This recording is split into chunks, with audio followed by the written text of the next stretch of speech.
Ramallah, en Cisjordanie. Ici, la population palestinienne attend jour après jour la levée de l'embargo financier international. La pauvreté gagne du terrain, les salaires sont bien souvent impayés depuis des mois et l'étau israélien reste fermement serré. Fadel Al-Ashkar vit dans un 2 pièces avec sa femme et ses 4 enfants. Comme de nombreux autres foyers palestiniens, sa famille est très endettée. Et pourtant, elle a un niveau de vie que beaucoup n'ont pas. Tous deux ont un travail. Fadel est médecin, chef de service dans un hôpital. Sa femme est infirmière, mais les rentrées ne suffisent pas. Sur le chemin du travail, Fadel évoque ses dettes avec résignation.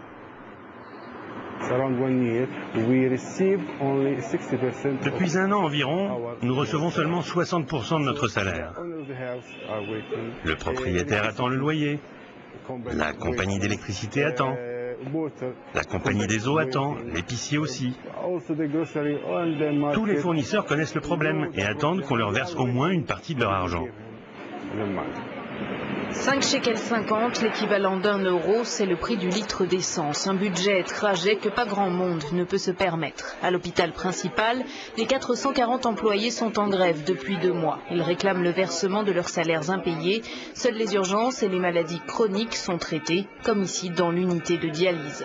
Des équipements rudimentaires, pas de climatisation, on fait avec les moyens du bord.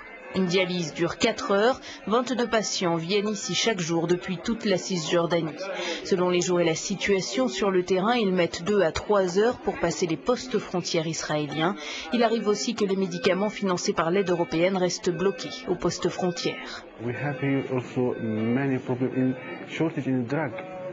Ici, nous avons systématiquement des problèmes de pénurie de médicaments. Il y en a 2 dont nous manquons depuis plus de 6 mois. C'est le principal problème de cette unité.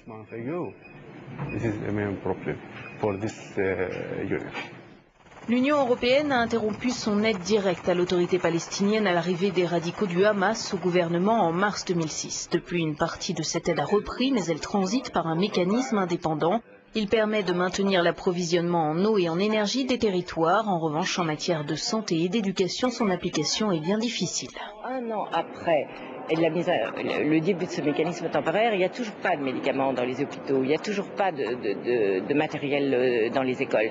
Et ça, c'était effarant. Ce mécanisme est quasi impossible à mettre en œuvre, tellement les conditions de sécurité sont difficiles, tellement du côté politique, c'est très difficile de faire transiter les médicaments via Israël qui peut les bloquer, comme ils ont bloqué des stocks d'urgence.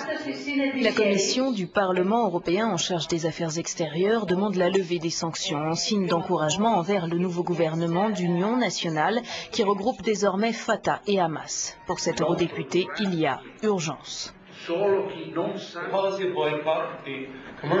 La politique du boycott, le boycott commercial, le manque de soutien direct, le manque de soutien aux forces de sécurité, tout cela est devenu une prophétie qui s'alimente elle-même. On prétend qu'il n'y a pas d'interlocuteur en face et chaque jour qui passe, la situation empire.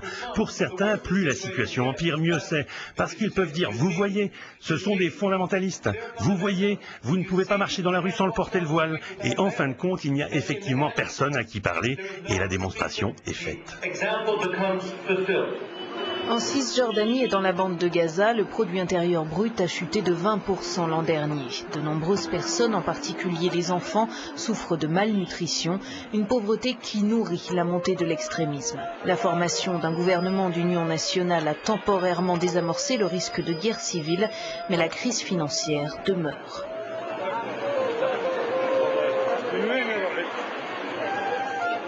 Seulement 25% des dépenses courantes sont couvertes par les fonds propres de l'autorité palestinienne. Jusqu'à l'an dernier, les 3/4 du budget palestinien étaient financés par les contributions des donateurs, Union européenne en tête, et par les recettes douanières et fiscales actuellement bloquées côté israélien.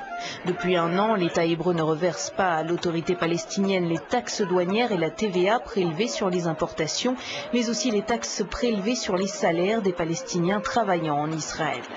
De manière plus générale, les problèmes de sécurité et les entraves aux frontières freinent le développement de l'économie palestinienne. Basé dans un hôtel, le MTI, Mécanisme temporaire international, est en place depuis l'été 2006. Éviter une crise humanitaire dans les territoires palestiniens, c'est la vocation de ce programme européen. Bruxelles lui a alloué 90 millions d'euros destinés à l'approvisionnement en énergie et en eau des territoires, au maintien des services de santé et à l'aide aux plus démunis. La transparence est aussi de rigueur. Les explications du responsable de cette unité.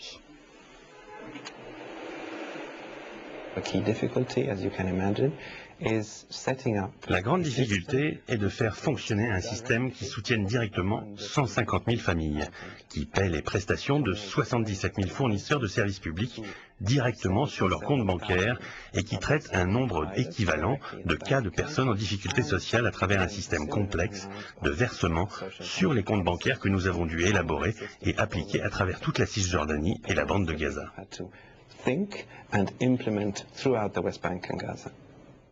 La prolongation de ce mécanisme a été décidée jusqu'en juin. Bruxelles attend du nouveau gouvernement qu'il reconnaisse l'État d'Israël et les accords passés et qu'il renonce officiellement à la violence.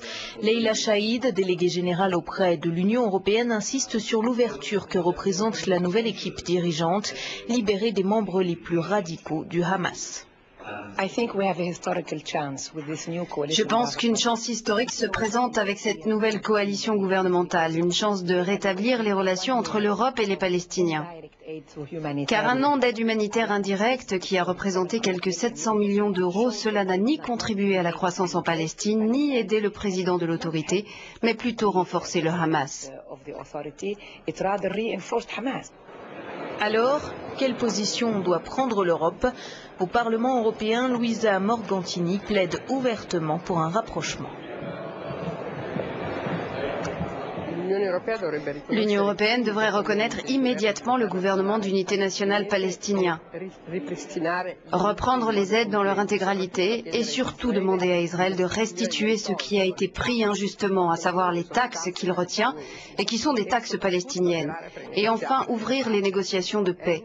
C'est la seule possibilité. Paix, négociations et deux peuples, deux États. Retour à l'hôpital de Ramallah. Quel avenir pour ces nouveau-nés? Fadel Al-Ashkar répond avec fatalisme.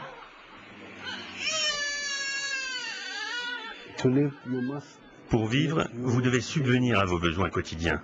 Et notre problème ici, c'est que nous n'y arrivons pas. D'après les estimations, plus d'1 milliard d'euros seraient nécessaires pour endiguer la crise humanitaire des territoires palestiniens. De la bonne volonté du nouveau gouvernement dépendra beaucoup le plein retour de l'aide occidentale.